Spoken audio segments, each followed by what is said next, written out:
Assalamualaikum warahmatullahi wabarakatuh. Kemampuan membaca menurut Brunus merupakan suatu yang vital dalam masyarakat, karena kemampuan membaca merupakan hal yang penting dan utama dalam memahami tujuan membaca.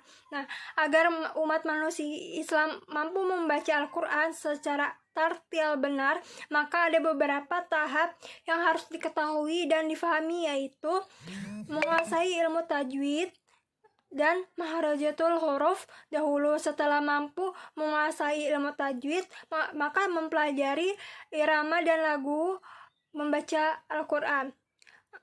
Pengertian tajwid secara bahasa berasal dari kata jawaja yuwawidu tajwidan, yang artinya membaguskan atau membuat jadi bagus.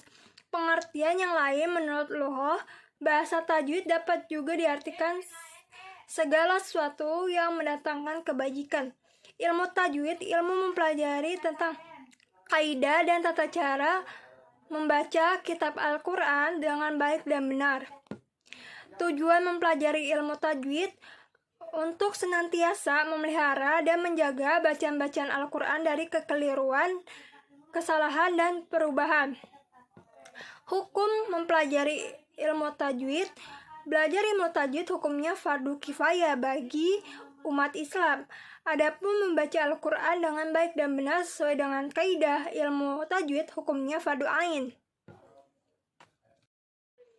Berdasarkan hasil tes tentang kemampuan qiraah Al-Quran mahasiswa baru FAI MUI tahun ajaran 2018 sampai 2019 sebanyak 418 orang, maka hasil dapat dilihat dalam tabel berikut.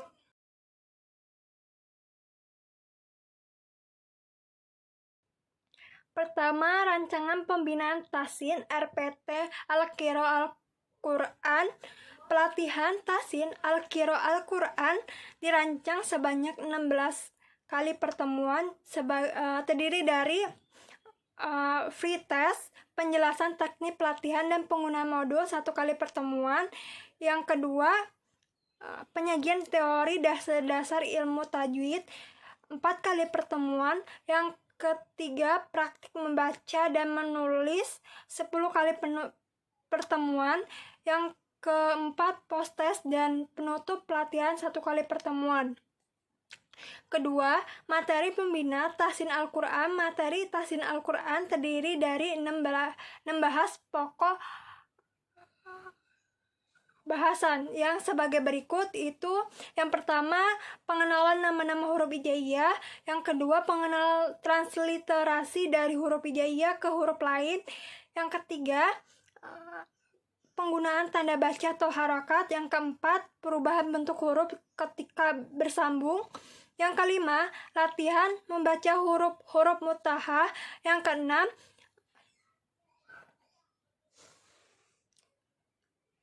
dasar-dasar tanda baca panjang mat. Yang ketujuh, membaca huruf qolaqalah ketika di pemberhentian atau tanda sukun. Yang kedelapan, cara membaca nun mati dan nun tanwin. Yang kesembilan, al-samsiyah dan al-qamariyah. Yang kesepuluh, cara membaca mim sukun dan mim mati. Yang kesebelas, hukum membaca huruf ra.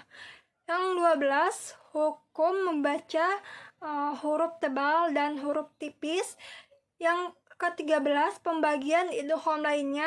Yang ke-14, hukum baca panjang. Yang ke-15, latihan qiraah Al-Quran berdasarkan dasar-dasar ilmu tajwid. 16, Al-Quran juz amma. Ada indikator penilaian dapat diklasifikasikan 5 kategori, yaitu yang pertama, dapat membaca tapi masih kekeliruan membaca, yaitu predikatnya kurang. Yang kedua, dapat membaca tapi masih terbata-bata, predikatnya cukup. Yang ketiga, dapat membaca dengan lancar dan sesuai dengan ilmu tajwid, predikatnya baik. Yang keempat, membaca sesuai ilmu tajwid dan fasih, predikatnya amat baik. Yang kelima, membaca sesuai dengan ilmu tajwid, fasih, dan tartil, dan serta lagu yang indah, predikatnya istimewa.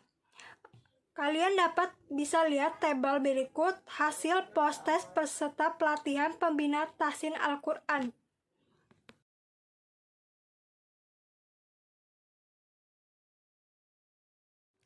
Kesimpulan review jurnal ini, penerapan model tahsin qiraat berbasis pakem dalam pembinaan qiraat Al-Quran mahasiswa VAI UMI dilakukan dalam bentuk pelatihan yang terdiri dari penyajian materi tentang dasar-dasar ilmu tajwid dan praktik membaca Al-Quran.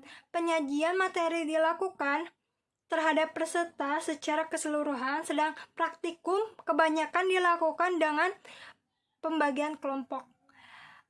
Dengan ini, efektif model pembinaan tahsin qiraat berbasis pakem pada mahasiswa VAI UMI adalah sangat efektif berdasarkan peningkatan kualitas baca Al-Quran mahasiswa antara hasil free test dan hasil post test dan juga hasil observasi tim penelitian atau pembina pada saat proses pelatihan berlangsung.